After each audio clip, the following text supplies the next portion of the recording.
Hello everyone, मैं जूही आप सबको एनसीईआरटी ज्योग्राफी के क्लास में स्वागत करती हूँ। आज मैं chapter 5 major domains of the earth के बारे में पढ़ने जा रहे हैं। ठीक है, इससे पहले हमने चैप्टर 4 मैप के बारे में पढ़ा था और आशा करते हैं कि आप लोग प्रीवियस चैप्टर जितना भी हमने 4th चैप्टर तक पढ़ाया है आपने पढ़ा होगा और समझा होगा। हमने earth, planet, solar system, latitude, longitude इन सभी चीज़ों के बारे में पढ़ लिया है, दिन रात क्यों होता है। आज हम लोग कुछ इम्पॉर्टेंट टॉपिक है इस major of the domains of the earth में, major domains of the earth में वो पढ़ने जा रहे हैं। ठीक है, तो हम शुरू करते हैं। तो देखो यहाँ दिया हुआ है कि as you read in the first chapter the earth is the only planet which is life. हमने पहला चैप्टर में पढ़ा था कि अर्थ ही एक ऐसा प्लैनेट है जहाँ पे लाइफ है। बाकी प्लैनेट पे, टोटल प्लैनेट कितना है? 8 है। बाकी प्लैनेट पे लाइफ नहीं है। क्यों नहीं है?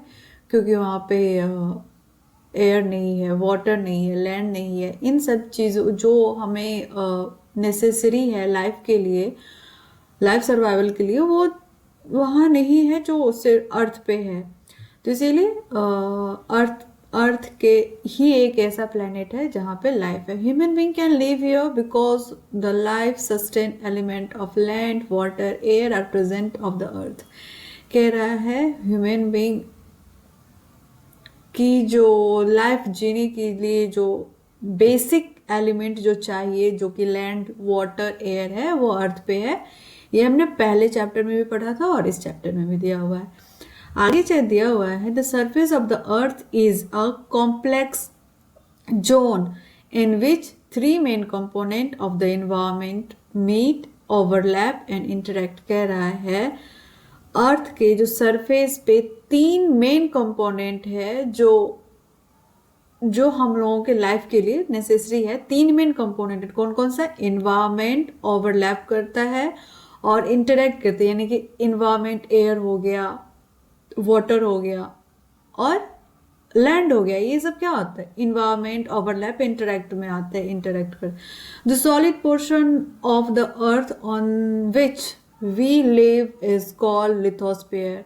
वह सॉलिड पोर्शन जहाँ पे हम लोग रहते हैं उसको क्या कहते हैं? लिथोस्फीयर। सरफेस लिथोस्फीयर रहता है। सरफेस को क्या कहते हैं? लिथोस्फीयर कहते हैं। वही gases form, the gases layer that surround the earth is the atmosphere. कह रहा है जो एयर, डिफरेंट टाइप के गैसेस जो हमारे चारों तरफ घूमते रहता है उसको क्या कहते हैं? एटमॉस्फेयर। एटमॉस्फेयर में कहते हैं ना कि एटमॉस्फेयर बहुत ज़्यादा खराब हो गया है, यहाँ का पॉल्यूशन के कारण एटमॉस्फेयर खराब हो गया है। तो वही एटमॉस्फेयर में बहुत सारे कार्बन, नाइट्रोजन, ऑक्सीजन, सब कुछ जो सारी गैसेस जो घूमते रहता है लेयर बाय लेयर, उसको हम लोग एटमॉस्फेयर कहते हैं। देखो, water covers a very big area of the earth surface and this area is called hydrosphere. कह रहा है हमारे एरिया में, हमारे अर्थ पे बहुत ही बड़ा एरिया में क्या है? वाटर है। वाटर से कवर, इसीलिए तो हम लोग ब्लू प्लैनेट कहते हैं ना। अर्थ को क्या कहते हैं? ब्लू प्लैनेट कहा जाता है। क्यों कहा जाता है? क्योंकि इस पे 1/3 जो है, 1/3 एरिया जो है वो पूरे वाटर से है। इसीलिए इसको कहते हैं हाइड्रोस्फीयर। वाटर जो बहुत ही बड़ा एरिया जो वाटर से कवर है, इसीलिए इसको कहा जाता है हाइड्रोस्फीयर। कौन कौन सा? सरफेस जो सॉलिड है जिसपे हम लोग रहते हैं वो लिथोस्फीयर हो गया।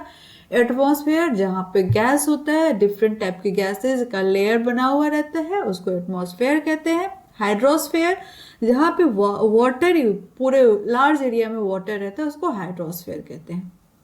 हमने 3 पॉइंट समझ लिया। ठीक है, the hydrosphere comprises water in all it's form.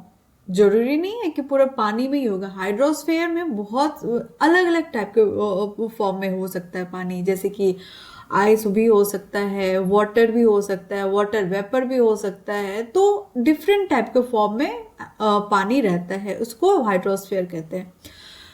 तीसरा जो पॉइंट है, the biosphere is narrow zone where we find land, water and air together. Biosphere है एक नैरो जोन होता है जहां पे हम लोगों को लैंड भी मिलता है, वाटर भी मिलता है और एयर भी मिलता है। उसको क्या कहते हैं? बायोस्फीयर कहते हैं। बायोस्फीयर में क्या क्या मिलता है? वाटर, लैंड एंड एयर, जो वहां पे एक साथ मिलता है उसको बायोस्फीयर कहते हैं। लिथोस्फीयर क्या होता है? जिसको जो सॉलिड एरिया तो उसको लिथोस्फीयर, वहां पे सिर्फ सॉलिड एरिया की बात हुई। एटमॉस्फेयर में गैसेस होती है, हाइड्रोस्फीयर में वाटर होती है, लेकिन बायोस्फीयर में लैंड भी होता है, वाटर भी होता है, एयर भी होता है। उसको हम लोग क्या कहते हैं? बायोस्फीयर कहते हैं। ठीक है, अब देखो वर्ड ओरिजिन का जो कह रहा है, ये जितनी सारी वर्ड है, लिथोस्फीयर, एटमॉस्फेयर, हाइड्रोस्फीयर, बायोस्फीयर, ये वर्ड जो है आया कहाँ से है? कोई तो पहली बार इसका नाम रखा होगा और कहाँ से ओरिजिन हुआ है। ठीक है, तो यहां दिया हुआ है कि इन द ग्रीक लैंग्वेज, एक ग्रीक लैंग्वेज होता था पहले के। Lithosphere means stone, Greek language में लिथोस मीन्स होता है स्टोन, पत्थर। एटमॉस मीन्स होता है वेपर, गैस, जो पानी से निकलता है, वेपर। ठीक है, ह्यूडोर मीन्स होता है वाटर, ह्यूडोर मीन्स क्या होता है? वाटर होता है। अब बायोस मीन्स होता है लाइफ, बायोस मीन्स होता है लाइफ। ठीक है,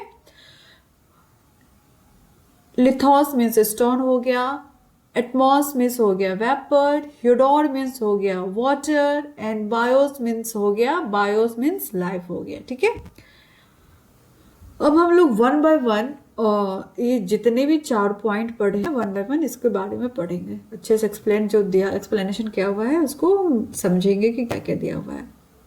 कह रहे हैं लिथोस्फेयर, सबसे पहले लिथोस्फेयर दिया हुआ है।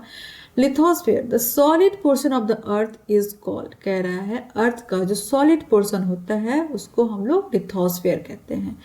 It comprises the rock of the earth crust and the thin layer of soil that contain nutrient element which sustain organism। कह रहा है अर्थ का, अर्थ समझ लो कि रॉक हो गया, जो सॉइल का, मिट्टी का जो पतला सा लेयर जो होता है ना, जहाँ पे बहुत सारे न्यूट्रिएंट रहते हैं, न्यूट्रिएंट की वजह से ही तो ऑर्गेनिज्म रहता है। कीड़ा मकोड़ा, कीड़ा सब जो होता है, जितने भी छोटे छोटे से इंसेक्ट वगैरह होता है, ये किस लिए होता है? क्योंकि मिट्टी में न्यूट्रिएंट रहता है, इसी वजह से होता है। न्यूट्रिएंट नहीं रहेगा तो वो सब भी नहीं सर्वाइव कर पाएगा। तो उसको हम लोग कहते हैं lithosphere. There are 2 main division of the earth surface, कह रहा है अर्थ सरफेस का 2 मेन डिवीजन है। कौन कौन सा हो गया? एक लैंड मास हो गया और एक ओशियन, जहां पे पूरा पानी ही पानी है। तो large land mass are known as continent, कह रहा है जो बहुत बड़ा लैंड मास का जो बहुत बड़ा एरिया है उसको हम लोग क्या कहते हैं? कॉन्टिनेंट कहते हैं। क्या कहते हैं? कॉन्टिनेंट। इसका हिंदी क्या होता है? महाद्वीप। कॉन्टिनेंट, जो लार्ज एरिया, लैंड का लार्ज एरिया को हम लोग कॉन्टिनेंट कहते हैं। And the huge water bodies are called ocean basin. और वाटर बॉडीज का जो बहुत ही बड़ा एरिया होता है, देखो लैंड का जो लार्ज एरिया होता है, लैंड मास जो बहुत ही बड़ा होता है उसको हम लोग कॉन्टिनेंट कहते हैं, महाद्वीप। और जो पानी का बहुत बड़ा एरिया होता है उसको हम लोग क्या कहते हैं? ओशियन बेसिन कहते हैं, यानी कि महासागरीय बेसिन कहते हैं। क्या कहते हैं? महासागरीय basin. All the ocean of the world are connected with one another, कह रहा है वर्ल्ड का जितना भी ओशियन है, हो गया पैसिफिक हो गया, इंडियन ओशियन हो गया, अटलांटिक ओशियन हो गया, ये जितनी भी ओशियन है ना, ये एक दूसरे से कनेक्ट है। कह रहा है कि मैप पे देखो जो दिया हुआ है फिगर 5.1 में, are the all land masses, क्या जैसे पानी, वाटर बॉडीज एक दूसरे से कनेक्ट है, क्या लैंड मास कनेक्ट है? नहीं है। वही देखने के लिए कह रहा है। चलो हम लोग देखते हैं। देखो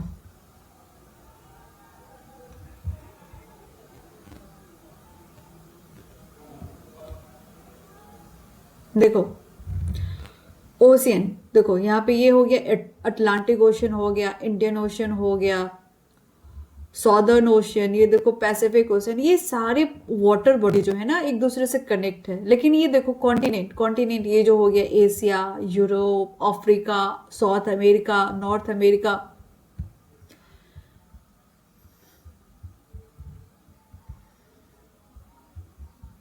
ये देखो, ये हो गया अटलांटिक, हो गया इंडियन ओशियन, हो गया ये पैसिफिक, हो गया। ये सब वाटर बॉडी जो है एक दूसरे से कनेक्ट है, लेकिन कॉन्टिनेंट देखो, साउथ अमेरिका, नॉर्थ अमेरिका, ये यूरोप, एशिया, ये कनेक्ट है, एक दूसरे से नहीं कनेक्ट है। वही कह रहा है कि जितने भी वाटर बॉडीज हैं ये कनेक्ट होते हैं, लेकिन कॉन्टिनेंट जो होता है, महाद्वीप जो होता है, वो कनेक्ट नहीं होता है। कह रहा है the level of sea water remain the same everywhere. कह रहा है सी वाटर का जो लेवल होता है वो हर जगह जो होता है, लगभग हर जगह वो इक्वल ही रहता है, सेम होता है, बराबर ही होता है। Elevation of land is measured from the level of sea which is taken as 0। कह रहा है लैंड मास का जो हम लोग मेजर करते हैं, एलिवेशन, ऊंचाई जो हम लोग मेजर करते हैं, वो हम लोग सी लेवल से मेजर करते हैं, जो 0 होता है। क्या होता है? 0 होता है।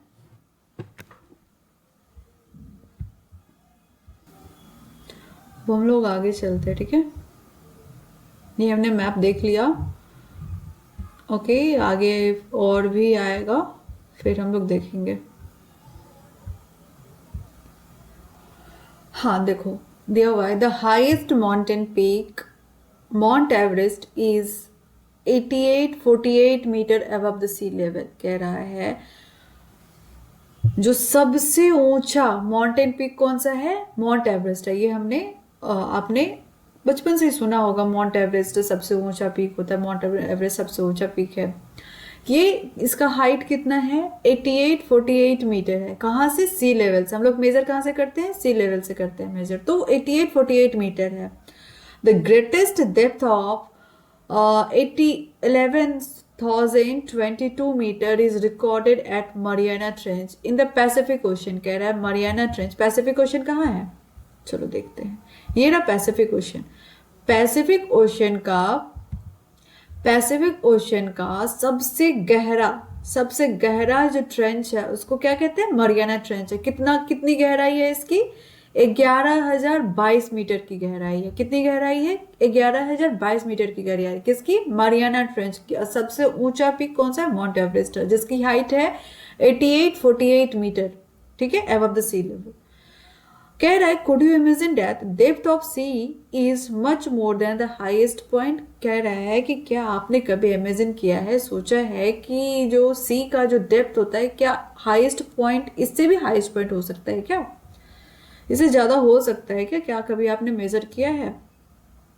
अब देखो, डू यू नो में हम लोग देखते हैं कि एडमंड हिलेरी न्यूजीलैंड का एंड तेंजिंग नॉर्गे शेर्पा इंडिया के, एडमंड हिलेरी न्यूजीलैंड के एंड तेंजिंग नॉर्गे शेर्पा इंडिया के फर्स्ट मैन हैं जो माउंट एवरेस्ट पे क्लेम किए थे, चढ़ाई किए थे। कब किए थे?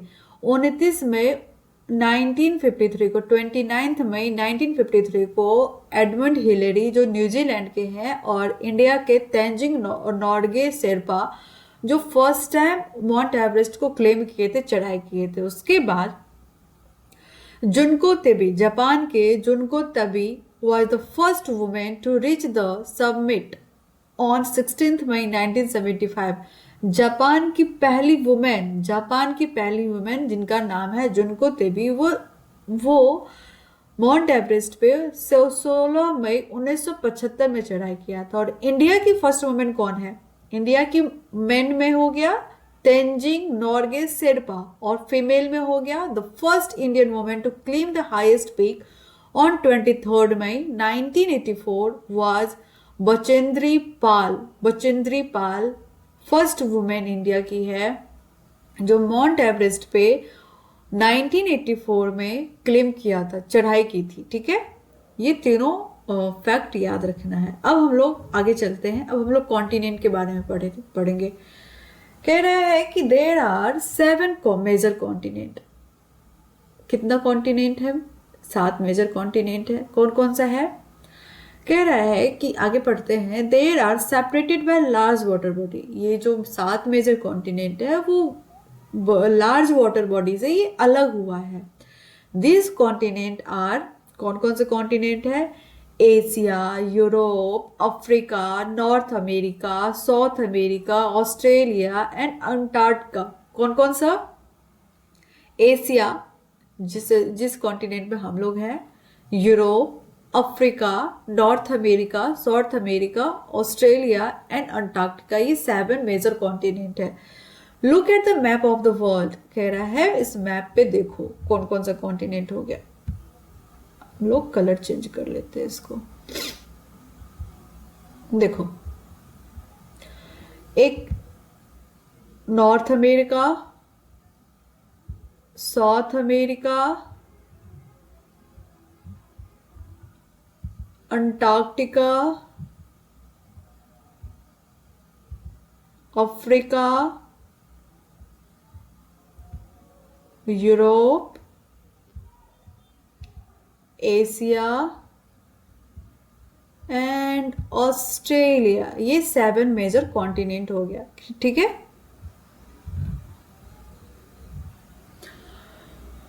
नाउ नोटिस, हम लोग मैप पे देख ले, notice that the greater part of the land mass lies in the north hemisphere. कह रहा है कि लैंड मास का जो ज्यादा भाग जो है वो किधर है? नॉर्थ हेमिस्फीयर में। कहाँ है? नॉर्थ हेमिस्फीयर में। ये देखो बीच में क्या है? ये 3 लाइन है, Tropic of Cancer, Tropic of Capricorn south में, और बीच में इक्वेटर है। इक्वेटर के जो ऊपर वाला भाग है वो ज्यादा कॉन्टिनेंट पार्ट है, लेकिन वही इक्वेटर के नीचे में क्या है? साउथ कम लैंड मास है। ठीक है, अब हम लोग 1 बाय 1 सारे कॉन्टिनेंट को पढ़ेंगे।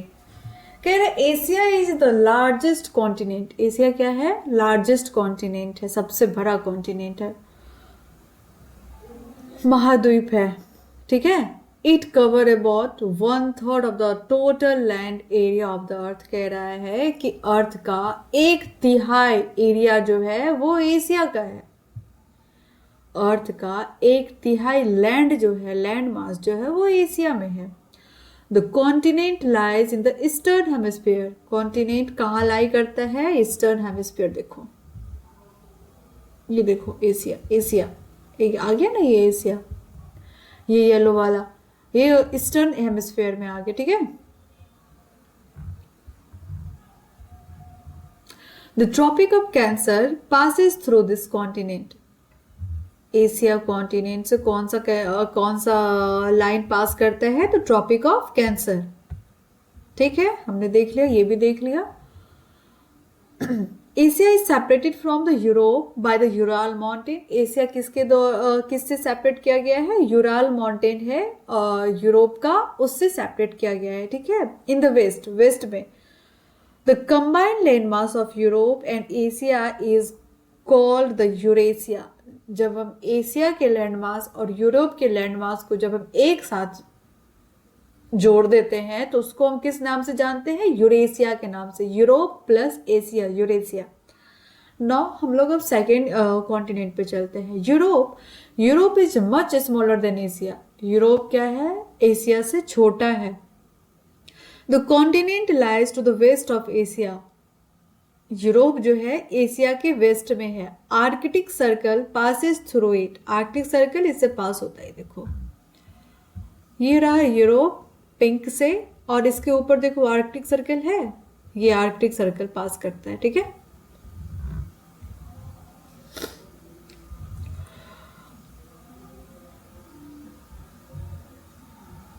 It is bounded by water bodies on the 3 side. ये जो यूरोप है ये 3 साइड से वाटर बॉडी से घिरा हुआ है। Look at the map of the world and look at it. देखो कौन 3 साइड से ये वाटर बॉडी से घिरा हुआ है। देखो, ये हो गया अटलांटिक ओशन हो गया, ये आर्कटिक ओशन हो गया, और इधर देखो इंडियन ओशन हो गया। तो ये तीनों साइड वाटर बॉडी से ये घिरा हुआ है।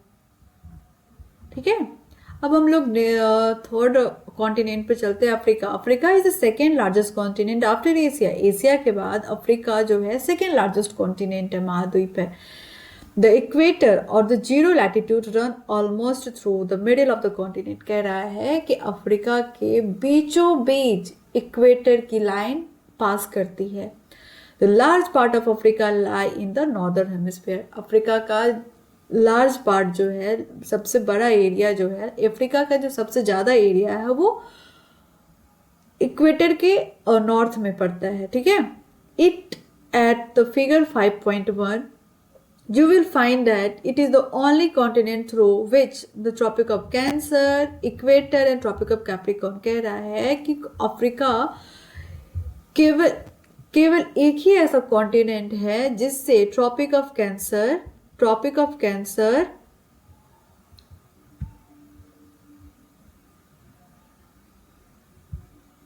ये देखो,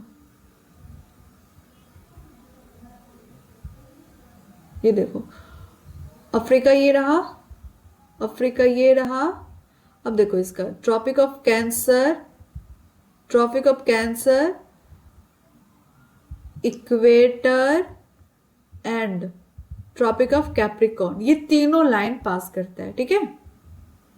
अफ्रीका एक ऐसा कॉन्टिनेंट है जिसे Tropic of Cancer, Tropic of Capricorn और इक्वेटर ये तीनों लाइन पास करता है। Sahara desert, the world's largest hot desert, located in Africa. Sahara desert जो है पूरे वर्ल्ड का सबसे गर्म डेजर्ट है, वो अफ्रीका में ही पाया जाता है। The continent is bounded on all side by the ocean and sea. Continent जो है चारों तरफ ओशियन और सी से घिरा हुआ है। Look at the map 5.1, you will notice that world's longest river is Nile। Africa में एक नाइल रिवर है, वो वर्ल्ड का सबसे लंबा रिवर है, ठीक है। Notice where the equator, the Tropic of Cancer and Tropic of Capricorn pass in the map of Africa, ये हमने पहले पढ़ लिया है, ठीक है। अब हम लोग नॉर्थ अमेरिका में चलते हैं कि North America is the third largest continent of the world. North America क्या है? वर्ल्ड का तीसरा सबसे बड़ा कॉन्टिनेंट है। It is linked to South America by a very narrow strip of land. कह रहा है नॉर्थ अमेरिका जो है साउथ अमेरिका से जुड़ा हुआ है, बहुत ही नैरो, बहुत ही पतली स्ट्रिप से, लैंड मास, बहुत ही पतली एक लैंड मास है, उससे वो मिला हुआ, जिसको हम लोग कहते हैं इस्थमस ऑफ पनामा। हम लोग देखते हैं, ये देखो। अब हम लोग कौन सा कलर ले ले, येलो ले लेते हैं, ठीक है। थिकनेस थोड़ा कम कर देते हैं। अब देखो इस्थमस ऑफ पनामा, ये देखो, ये बहुत ही नैरो से ये ज्वाइंट है साउथ अमेरिका से, जिसको हम इस्थमस ऑफ पनामा कहते हैं।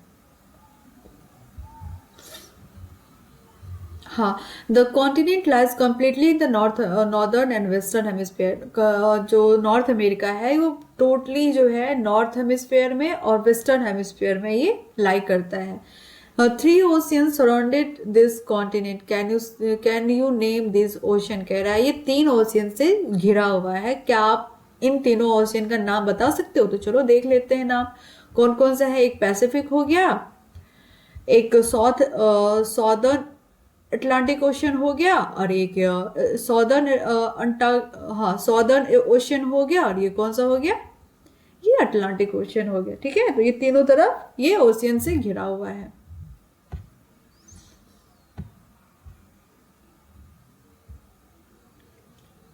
और हमने ये देख लिया। अब साउथ अमेरिका चलते हैं। South America lies mostly in the southern hemisphere. South America कहाँ पे करता है, लाई करता है? तो साउथ हेमिस्फीयर में लाई करता है। Which 2 ocean surrounded it on the east and the west. कह रहा है ये 2 ओशियन से घिरा हुआ है, ईस्ट और वेस्ट में। कह रहे हैं Andes, the world's longest mountain range, run through its length from the north to south. कह रहा है एंडीज माउंटेन जो है वो वर्ल्ड का सबसे लंबा माउंटेन है, वो साउथ अमेरिका में ही लाई करता है, नॉर्थ से साउथ में इधर आता है।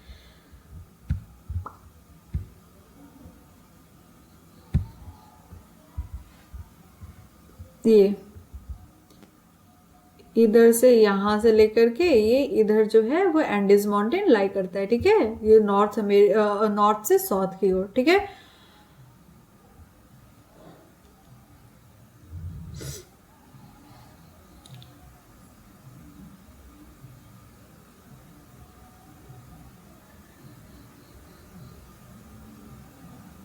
साउथ अमेरिका है the world's largest river the Amazon. South America में ही जो वर्ल्ड का सबसे बड़ा रिवर जो है वो अमेजोन है। सबसे बड़ा रिवर, सबसे लंबा रिवर नाइल रिवर वो अफ्रीका में था, और सबसे बड़ा रिवर, सबसे यानी कि वर्ल्ड्स लार्जेस्ट रिवर अमेजोन जो साउथ अमेरिका में है। ठीक है, अब हम लोग ऑस्ट्रेलिया के चलते हैं। Australia is the smallest continent that lies entirely in the south hemisphere. Australia जो है ये सबसे छोटा कॉन्टिनेंट है जो साउथ हेमिस्फीयर में लाई करता है।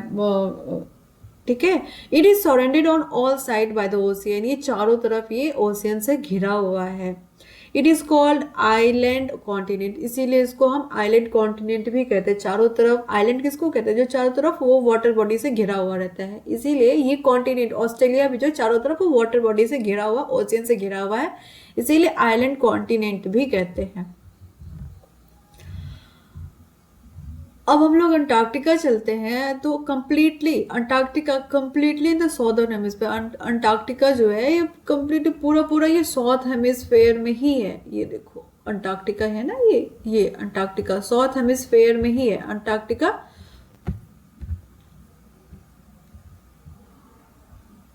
The South Pole lies almost at the centre of this continent. South Pole जो है ये इस कॉन्टिनेंट के सेंटर में है।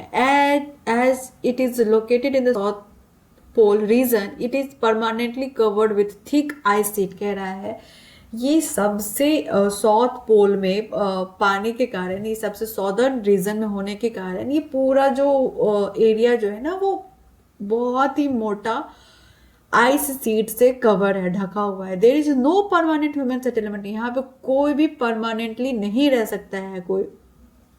Many countries have research station in Antarctica. बहुत सारे कंट्री यहाँ पे रिसर्च स्टेशन बनाए, यानी कि कोई भी जाएगा वहाँ पे रिसर्च करेगा किसी भी चीज़ के बारे में, तो वो सब बहुत सारे कंट्री अपना अपना रिसर्च स्टेशन बनाया हुआ है अंटार्कटिका में। India has also research station there.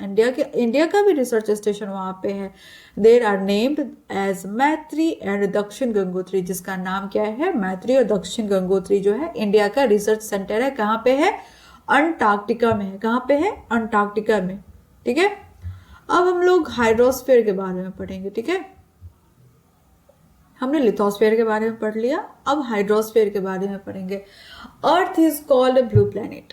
हमने पहले चैप्टर में पढ़ा था कि अर्थ को हम लोग ब्लू प्लैनेट के नाम से जानते हैं। क्यों जानते हैं, more then 71% of the water is covered width of the earth is covered with water and 29% is with land. कह रहा है 75% से ज्यादा जो एरिया है वो वाटर से कवर है और ओनली 29% एरिया जो है वो लैंड है, इसीलिए हम लोग इसको ब्लू प्लैनेट कहते हैं।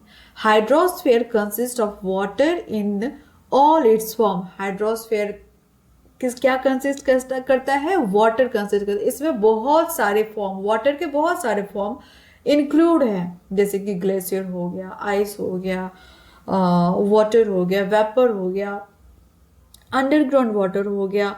ये जितने भी वाटर के फॉर्म है ना, सब इसमें इंक्लूड होते हैं। इसको क्या कहते हैं, हाइड्रोस्फीयर कहते हैं।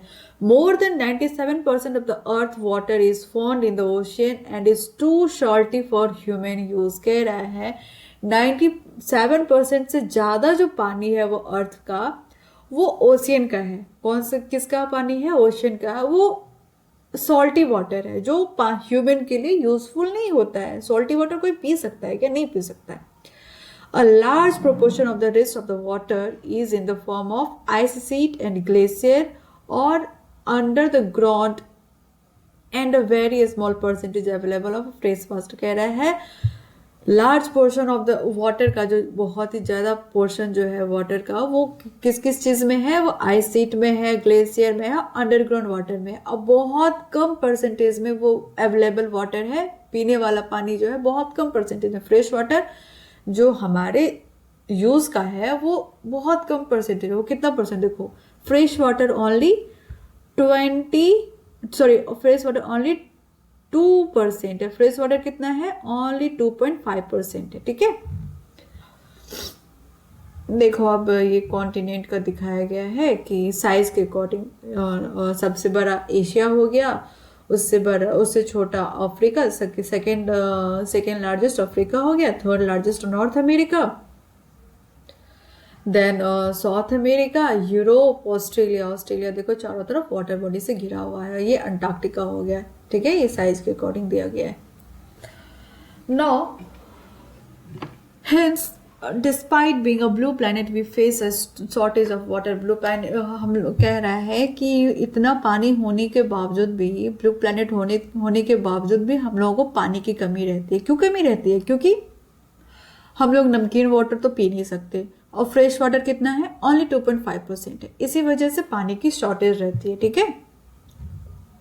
और लोग मिसयूज भी बहुत करते हैं। अब हम लोग ओशियन के बारे में पढ़ते हैं। Ocean are the major part of hydrosphere. Ocean क्या है? हाइड्रोस्फीयर का बहुत ही बड़ा पार्ट है। दे आर ऑल इंटरकनेक्टेड, और सभी क्या है? एक दूसरे से कनेक्टेड है। सभी क्या है? एक दूसरे से कनेक्टेड है। The ocean water are always moving. Ocean water क्या होता है? हमेशा मूव करते रहता है। वो स्टेगनेंट नहीं रहता, एक जगह वो नहीं रहता है, वो हमेशा मूव करते रहता है। The three chief movement of the ocean water are the waves, the tides and ocean current। Ocean के मूवमेंट का तीन मूवमेंट है। कौन कौन सा मूवमेंट है? एक वेव जो होता है, कोई भी पानी में कुछ भी पत्थर वत्थर डाल दो तो वो वेव की तरह आगे पीछे होते रहता है, ऊपर नीचे। टाइड हो गया, ओशन करेंट हो गया, ये तीन मूवमेंट हो गया। The 5 major oceans are Pacific. कितने ओशन है? 7 कॉन्टिनेंट है, 7 मेजर कॉन्टिनेंट है, 5 मेजर ओशन है। कौन कौन सा है अब उसके बारे में पढ़ेंगे। ये देखो,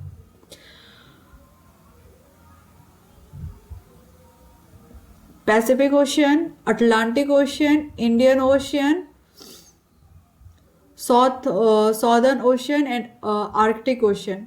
ये 5 मेजर ओशन है, ठीक है। The Pacific ocean is the largest ocean. Pacific ocean क्या है? सबसे बड़ा ओशन है। It is spread over 1/3 of the अर्थ। ये अर्थ का 1/3 भाग ये पूरा फैला हुआ है। 1/3 भाग में ये फैला हुआ है। Mariana trench, the deepest part of the earth, lies in the Pacific ocean. Mariana trench जो है अर्थ का सबसे गहरा पार्ट है, वो पैसिफिक ओशन में ही पाया जाता है। The Pacific ocean is almost circular in shape. Pacific ocean हमेशा वो सर्कुलर शेप में रहता है, ठीक है, लगभग वो सर्कुलर शेप में ही रहता है। Asia, Australia, north and south America surrounded. कौन कौन सा पैसिफिक ओशन से सराउंडेड है? एशिया हो गया, अफ्रीका हो गया, नॉर्थ अमेरिका हो गया एंड साउथ अमेरिका हो गया। Look at the map and find out the ocean of the continent around the Pacific Ocean. कह रहा है कि मैप को देखो और फाइंड करो कौन कौन सा हमने देख लिया है, पहले हमने देखा है कि कौन कौन से कॉन्टिनेंट सराउंडेड है, ठीक है। The Atlantic ocean is the second largest ocean in the world. जैसे सेकेंड लार्जेस्ट कॉन्टिनेंट अफ्रीका था, वैसे सेकेंड लार्जेस्ट कॉन्टिनेंट कौन सा है? अटलांटिक ओशन हो गया, ठीक है, वर्ल्ड का। It is S shaped. Atlantic ocean जो है वो एस शेप में है। It is flanked by the north and the south America on the western side. ये नॉर्थ और साउथ अमेरिका के वेस्टर्न साइड में ये फैला हुआ है। And Europe and Africa in the eastern side. और यूरोप और अफ्रीका के नॉर्थ और साउथ के वेस्टर्न साइड में और यूरोप एंड अफ्रीका के ईस्टर्न साइड में ये वाटर बॉडीज है, ठीक है। The coastline of Antarctica ocean is highly indented.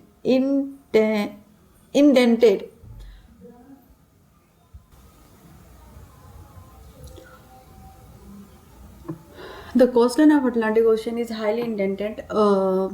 This irregular and indented coastline provide ideal location of natural harbors and port। कह रहा है कि ये जो कोस्टलाइन है अटलांटिक ओशन का, वो बहुत ही ज़्यादा इंडेंटेड है, जिस वजह से इरेगुलर और इंडेंटेड कोस्टलाइन प्रोवाइड करता है लोकेशन नेचुरल हार्बर के कारण।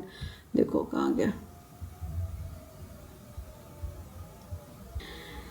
और ये व्यापार यानी कि यहाँ पे जो होता है ट्रेड बहुत ही ज़्यादा होता है, बहुत ही ज़्यादा बिजी कोस्टलाइन कहा जाता है इसको, ठीक है। कहाँ थे हम लोग? From the point of view of commerce it is busiest ocean, और इसीलिए as a commerce point of view of commerce के पॉइंट ऑफ व्यू से अगर देखा जाए तो सबसे बिजिएस्ट माना जाता है, क्योंकि यहाँ जो है ना, कहाँ गया, मैप में ही देख लेते हैं कहाँ गया, अटलांटिक ओशन, ये देखो ये इसके कोस्ट लाइन का है, इधर से नॉर्थ और साउथ अमेरिका का कोस्ट लाइन है। इस वजह से जो है यहाँ पे ट्रेड बहुत ही ज़्यादा होता है।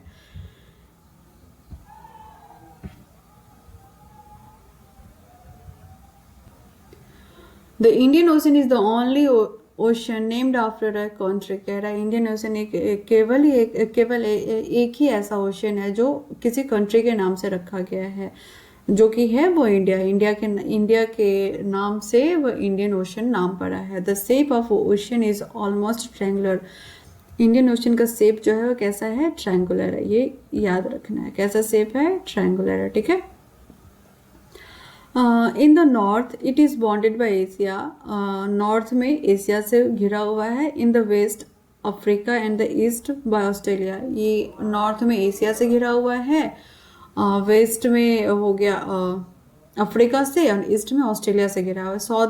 Southern ocean encircle the continent of Antarctica and extended of the northward of 60 degree south latitude. कह रहा है सॉदर्न ओशियन जो है वो अंटार्कटिका कॉन्टिनेंट से एनसर्कल है, घिरा हुआ है, and extended northward to 60 degree south latitude. ये 60 डिग्री नॉर्थवर्ड से 60 डिग्री साउथ लैटिट्यूड जो है इतने दूर में एक्सटेंड है, फैला हुआ है।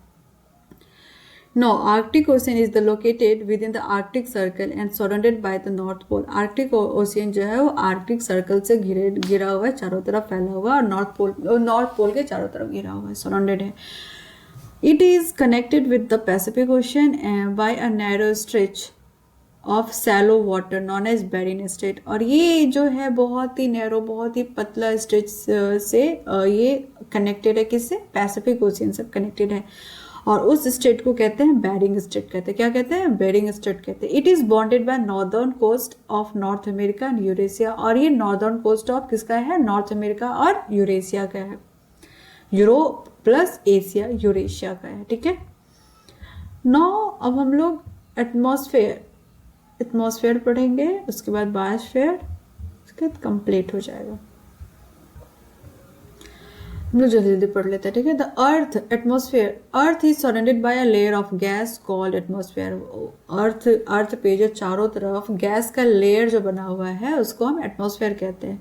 This thin blanket of air is an integral and important aspect of the planet. कह रहा है ये जो प्लैनेट का जो पतला सा जो एयर का ब्लैंकेट है, चादर के जैसे जो लेयर बना हुआ है वो प्लैनेट का, उसको हम लोग atmosphere. It provide us with air we breathe and protect us from the harmful effect of the sun rays. कह रहा है ये जो एयर है ना, एयर हम लोग क्या करते हैं, सांस लेते हैं, सांस लेने में हम लोग को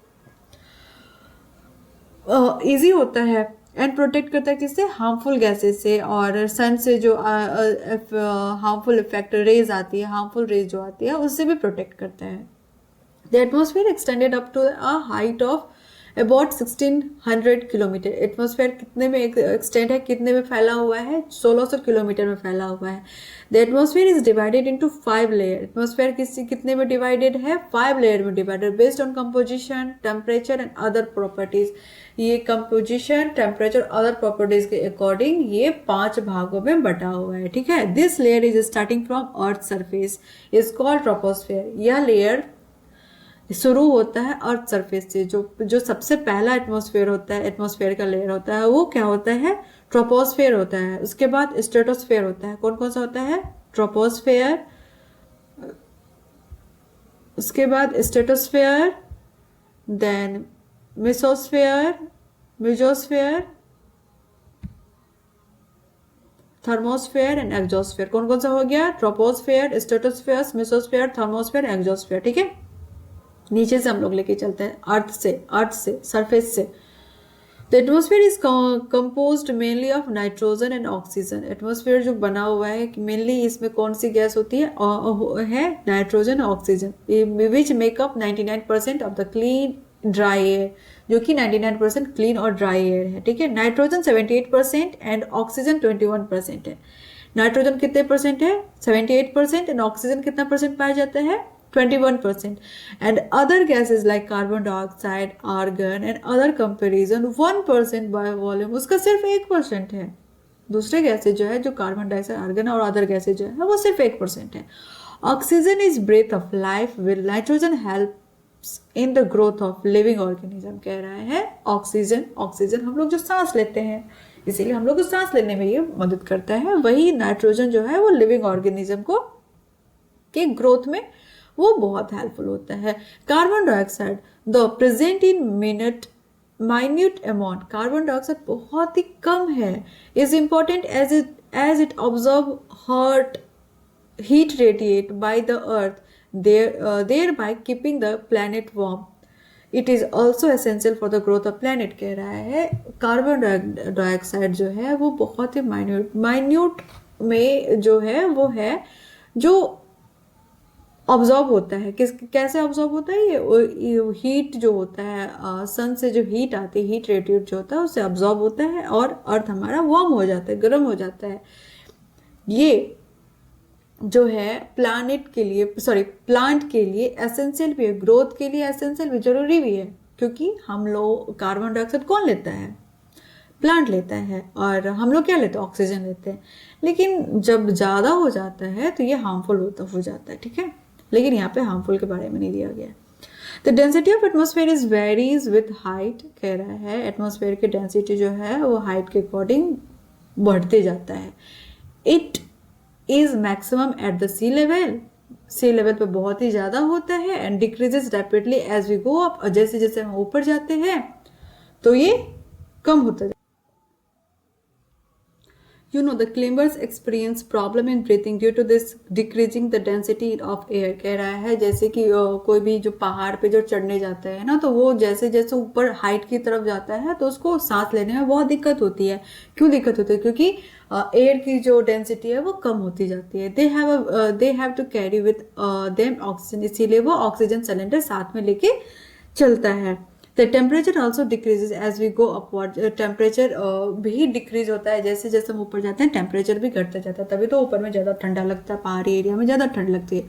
the atmosphere exert pressure on the earth. Atmosphere जो है अर्थ पे बहुत प्रेशर एक्सर्ट करता है। This varies from the place to place, और ये प्लेस टू प्लेस पे ये वेरी करता है, चेंज होते रहता है। Some areas experience high pressure and some areas experience low pressure. कुछ एरिया पे बहुत ही ज़्यादा प्रेशर रहता है, बहुत हाई प्रेशर रहता है, कहीं पे बहुत कम प्रेशर रहता है।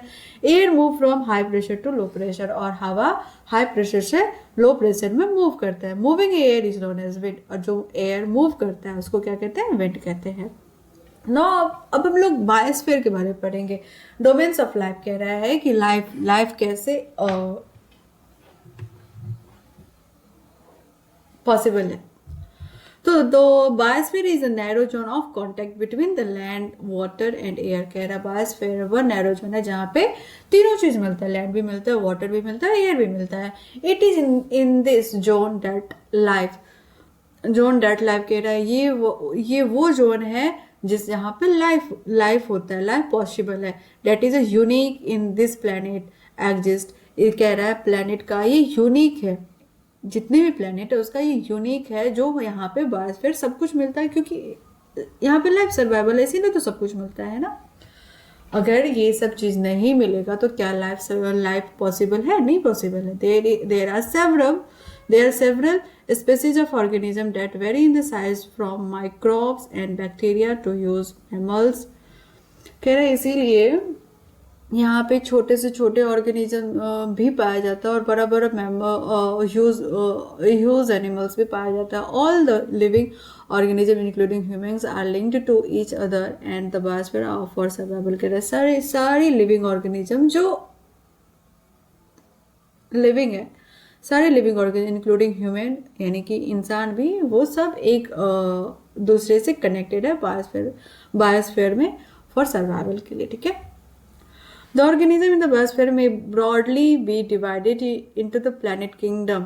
Plant kingdom and the animal kingdom कह रहा है। ऑर्गेनिज्म जो बायोस्फीयर में बहुत डिवाइडेड है वो कौन, दो है, दो में डिवाइडेड है, दो किंगडम में डिवाइडेड, कौन कौन सा, plant kingdom and animal kingdom. The three domains of the earth interact with each other and affect each other in the same way or the other। कह रहा है 3 डोमेन है अर्थ का जो एक दूसरे से मिला हुआ है और इफेक्ट में भी आता है। For example cutting of forest for fulfilling our needs of wood और क्लियरिंग लैंड फॉर एग्रीकल्चर में lead a fast removal of soil from the slope. कह रहा है ये जो फॉरेस्ट की जो कटिंग होती है इससे क्या होता है कि हम लोग को लकड़ी मिलता है और फिर एग्रीकल्चर के लिए जमीन मिलता है, लेकिन एक तो ये भी है ना कि उससे सॉइल जो होता है वो रिमूव होने लगता है, वो स्लोप जो होता है वो स्लोप बनने लगता है, वो ढलने लगता है। इसी तरीके से अर्थ सरफेस में भी changed due to the natural calamities like earthquake. इसीलिए जैसे कि ये सॉइल होता है ये फॉरेस्ट के कारण कटिंग फॉरेस्ट के कारण होता है, स्लोप स्लाइड होने लगता है। इससे अर्थ भी जो अर्थ के सरफेस जो है तो वो चेंज होता है। कैसे चेंज होता है? क्योंकि नेचुरल कैलेमिटी होती है, जैसे कि अर्थक्वेक आ गया, सुनामी आता है। इन सब चीजों के कारण क्या होता है कि चेंज होते रहता है। For example there could be a submergence of land as happen in the case of tsunami recently. कह रहा है कि एक एग्जाम्पल ले लो कि अगर लैंड पे सुनामी आ जाती है तो बहुत सारे ऑर्गेनिज्म क्या हो जाता है कि डेड हो जाते हैं और लैंड जो होता है वो पूरा पानी से टूट फूट जाता है, बिल्डिंग्स मतलब सब कुछ खत्म हो जाता है एक जैसा। The part of Andaman and Nicobar island were submerged under water. कह रहा है अंडमान निकोबार का कुछ पार्ट जो होता है, कुछ पार्ट जो है वो पानी में वो सबमर्ज है, ठीक है। Discharge of waste material into lake and rivers make the water unsuitable for human uses. कह रहा है वाटर वेस्ट मटेरियल जो पानी में लेक में रहता है, रिवर में रहता है, वो ह्यूमन यूजेस के लिए बहुत ही अनसुटेबल होता है, वो बहुत हार्मफुल हो जाता है। It also damage other form of life. और ये जो वेस्ट मटेरियल जो हम लोग कूड़ा कचरा जो फेंक देते हैं पानी में, वो अगर एनिमल्स भी कोई पानी अदर एनिमल्स अगर पानी पिएगा तो वो उसके लिए भी उसको भी डैमेज करता है, उसको भी खराब करता है, ठीक है। Emission from industries, thermal power plant and vehicles pollute the air. कह रहा है जो इंडस्ट्री से जो एमिशन निकलता है, गैसेस निकलते हैं, हार्मफुल गैसेस जो निकलता है थर्मल पावर से, व्हीकल से जो गैसेस निकलता है वो क्या करता है कि पूरे पॉल्यूशन फैलाता है। Carbon dioxide is the important constitute of air. Carbon dioxide क्या है? एयर का बहुत ही महत्वपूर्ण कॉन्स्टिट्यूट है। But increases in the amount of carbon dioxide lead to increase the global temperature. कह रहा है लेकिन कार्बन डाइऑक्साइड को बढ़ने से क्या हो जाता है? ग्लोबल जो टेम्परेचर होता है वो बढ़ रहा है। This is termed as global warming. इसीलिए क्या कहता है, इसको कहा जाता है ग्लोबल वार्मिंग, क्योंकि टेम्परेचर कार्बन डाइऑक्साइड जैसे ही बढ़ेगा तो टेम्परेचर भी बढ़ेगा, टेम्परेचर बढ़ेगा तो ग्लोबल वार्मिंग होगी।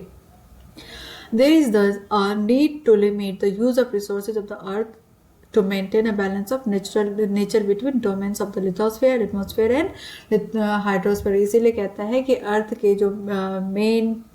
के जो रिसोर्सेज है उसको हम लोगों को नेचुरली बैलेंस में रखना चाहिए, जैसे कि लिथोस्फेयर, एटमॉस्फेयर और हाइड्रोस्फेयर को हमें अच्छे से मेंटेन करना चाहिए, बैलेंस लेकर के चलना चाहिए। किसी भी चीज़ को हमें ज़्यादा नुकसान नहीं होना, जैसे कि पानी में कोई कुछ कचरा फेंकता है तो उसे नहीं फेंकना चाहिए। तो अब हम लोग का ये चैप्टर कंप्लीट हो रहा है। हमने इस चैप्टर में बहुत अच्छा इसमें अच्छे टॉपिक दिया गया था, लिथोस्फेयर, एटमॉस्फेयर, इन सभी चीज़ों के बारे में। लिथोस्फेयर, एटमॉस्फेयर, हाइड्रोस्फेयर, बायोस्फेयर, इन सभी चीज़ों के बारे चारों पॉइंट हमने बहुत ही सिंपल वे में एक्सप्लेन किया और अच्छे से समझा। लिथोस्फेयर जो है ये कहाँ से आया है, इसका मतलब क्या होता है, एटमॉस्फेयर का मतलब क्या होता है, कॉन्टिनेंट कितने हैं, ओशंस कितने हैं, इन सभी चीज़ों को बहुत ही बारीकी से हमने समझा और बहुत ही सिंपल लैंग्वेज में समझा है, ठीक है। आप लोग इसको अच्छे से समझना और जितने भी पॉइंट है उसको नोट बुक पे नोट करना और याद करना, लर्न करने की कोशिश करना, ठीक है। तो यहाँ पे ख़त्म करते हैं। अगर आप लोगों को अच्छा लगा तो लाइक करना, सब्सक्राइब करना और कमेंट करना, ठीक है, ताकि हम और मोटिवेट हो और अच्छे से एक्सप्लेन कर सके। इससे भी अच्छा एक्सप्लेन करेंगे, ठीक है। तब तक के लिए थैंक यू।